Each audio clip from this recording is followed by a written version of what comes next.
வளர்ப்பு பத்தி பேசினவங்க ம். அந்த வார்த்தை எச்சிசோ ஒரு கானா கானா பாடுறவங்கள வந்துட்டு மட்டம் தட்டி பேசுறது ஏன் அந்த இதுல கேள்வி அவரு கேட்கல? கேட்டாரு. அத பத்தி கேட்டாரு. ஆனா, அதுதான் இந்த மாரி வார்த்தைகள சொல்லி கேட்கல. ஆனா, வாட்டர்மெலன நிக்க வச்சு அவரு எல்லாமே கேட்டாரு.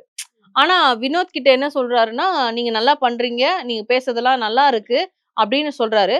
மேபி இதுக்கப்புறம் வந்து அவருக்கு அந்த மாரி பாடுறதுக்கான ஒரு இல்ல. ஏன்னா, அந்த பெர்சன் வெளியில போயிட்டாரு. ஸோ, அதனால வந்து அந்த மாரி ஒரு பெர்சன குறிப்பிட்டு பாடுற மாரி இருக்காது கானா வினோத்க்கு. ஆனா, அது இருக்கும்போது பண்ணத வந்து கேட்கலையேன்றது மட்டும் தான் என்னுடைய கருத்து. என்னோட ஒரு கேள்வி என்னவான்னா, யார் வீக்கா இருக்காங்களோ அவங்கள நம்ம கிண்டல் பண்ணா நம்ம வெளிய தெரிவோம் அப்படின்னு சொல்லிட்டு நெறைய பேர் அந்த வேலை பாக்குறாங்க உள்ள.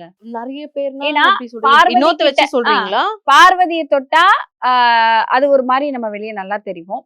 ம், திவாகர் இருக்கிற வரைக்கும் திவாகர போய் தொட்டா அது நம்ம ஒரு மாரி தெரிவோம் அப்படிங்கிற மாதிரி. திவாகர் தொட்டா நம்ம வெளிய தெரியுன்றதுக்கான ரீசன் ஹோஸ்ட் தான். ஏன்னா, ஹோஸ்ட் வந்து 2nd ஆர் 3 வீக்ல வந்து வினோத்க்கும், உங்களுக்கும் இருக்க காம்போ வந்து நல்லா போயிட்டுருக்கு. வெளியில வைரல் ஆயிட்டுருக்கு. அவரு உங்கள ஒரு மாரி மொறச்சு பார்க்கறது, நீங்க அவர பார்க்கறது.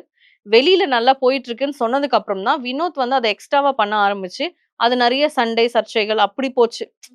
கொஞ்சம் ஹெல்தியா போயிட்டு இருந்த விஷயம், அதுவரைக்கும் ஹெல்தியா போயிட்டு இருந்தது. அவர் சொன்னதுக்கு அப்புறமா அது எக்ஸ்ட்ரார்டினரியா இன்னும் ஆட்டிட்யூடோட பண்ண அது இரிட்டேட் ஆயி ஒரு மாதிரி 2 பேரும் பிரியிற அளவுக்கு ஆயிட்டாங்க. ஆனா நேத்து வெளியில வரும்போது அதே வினோத் தான் அழுதாரு. வாட்டர் மெலானுக்காக வந்து பாட்டு பாடுனாரு, அழுதாரு. ஸ்டேஜ்ல இருக்கும்போது மனசுல எதுவும் வச்சுக்காதீங்க அப்படின்னு சொன்னாரு. அது ஒரு மனிதனோட ஆ இயல்பான குணம். அது யாராவது இயல்பான குணம். போம்போது அது கஷ்டமா தான் இருக்கும். அது இயல்பான குணம். சோ அத நம்ம எதுவுமே சொல்ல ஒண்ணுமே பண்ண முடியாது. முடியாது. ஆனா நம்ப தெரியணுன்றதுக்காக அவர் பண்ணாரான்றது எனக்கு தெரியல. பட் அது ஒரு ஹோஸ்ட் சொன்னதுனாலே அந்த ஒரு இடம் வந்து கெட்டு போச்சோ! இயற்கையா போயிட்டு இருந்த விஷயம் செயற்கையா பண்ண ஆரம்பிக்கும்போது, அது இரிட்டேட்டடா இருந்தது.